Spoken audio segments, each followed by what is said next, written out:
Right, so that's a bush banana. That's from the bush supermarket. It's a desert food. It only grows in the red sand country.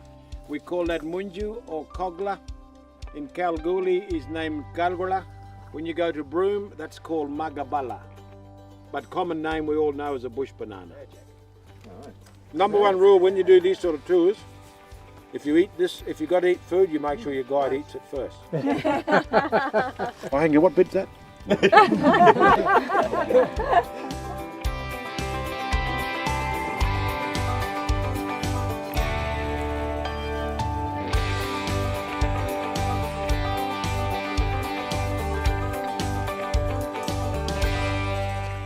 My name's Capes. I'm a tour operator, small business owner. Sounds weird, like you're important, I suppose, when you say that. And I run cultural tours in a place called Gudadaguda, also known as Shark Bay World Heritage Area. The tourism side of things really combined my two greatest passions outside of family, and that's respect for my culture and respect for nature. So what do you reckon that looks like? Ew, emu foot. Emu foot. So we say this connected to the emu. The leaf look like emu jinnah. Emu is named Yalibidi. We say Garlaya, inland from us, or Yalibidi. If you go in the Western Desert, emu is also known as Jangurna. In Perth, emu is known as the Wage. So different language, Aboriginal language for that same animal. We say, don't fold your arms, keep them open, you want to let everything in. We say, you don't fill your eyes up, you fill this up. And with the energy... My nephew Jack, look, Jack's a wonderful person, he's a wonderful human being. It resonates, and that comes out when he speaks to people. I love doing what I'm doing, I love being out on country.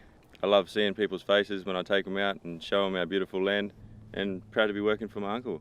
As you can see, this has got spikes on it. So this is what we call a Carrara. It's an acacia, Acacia tetragonophilia. Big name, we just call him Carrara. This grows around Uluru too. So those, if you have warts, you jab them straight in. Now your arm probably will go numb for about an hour. That's all right. So you got a good arm there. So, no, I'm joking. Some people come on tour just because they want to hang out with him. So, you know, if anyone knows him, they know him as a character. Now your first consultation is free. All right. Don't need a second. No. So that's what you do. That's what we do.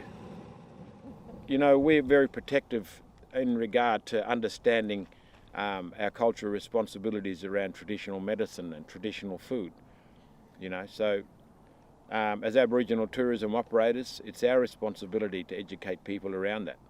And you don't give away everything, you know, because there's a cultural responsibility that's attached to all that sort of stuff. And Australians in the past haven't really done much Aboriginal tourism experiences because they often go out of country to Bali and other places around rather than staying in their own state. So it's actually really good now because they're actually getting out there and experiencing some of these Aboriginal experiences they never even knew were there. Looks good, feels better. Cheers, fella. Cheers. How are those Tim Tams? Good? Very good with Never had coffee, a huh? bad Tim Tam. And we notice a lot of young families, people taking their kids around to do the big lap. And they're very interested in exposing their children to Aboriginal culture. When you go to New Zealand and see all the marketing in New Zealand, all you see is Maori culture when you go there, and I think Australia's got a long way to go, but I think it could go that way as well. It just needs more development to the businesses, and then the Tourism Australias and the state tourism organisations to start looking at working with organisations like WAITOC to help them understand how they can do that marketing a little bit better and get more people here, because that's the key. It's on the job learning for me. You know, I mean, you could have all the textbooks and stuff like that, but, you know, you're going to cop criticism, and that's just not just an Aboriginal thing. And we don't want to just inspire Aboriginal people, you know, we want to inspire people. I don't do this to get, likes on Facebook or Instagram or anything like that. So for me, it's about looking after this country and being an ambassador for country. If I do that right, then everything else will fall into place.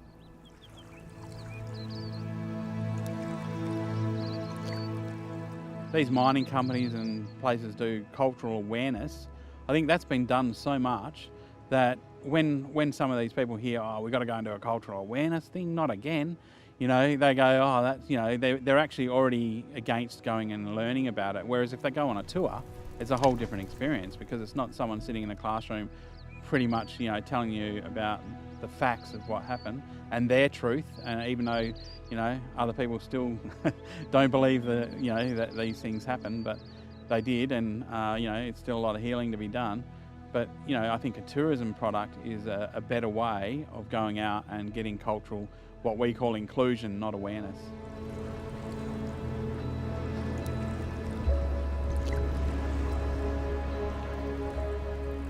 The handprint is this handprint here.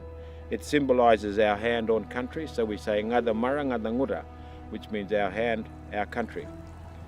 And it also represents the red sand, which is the desert energy, onto the white sand, which is the saltwater energy.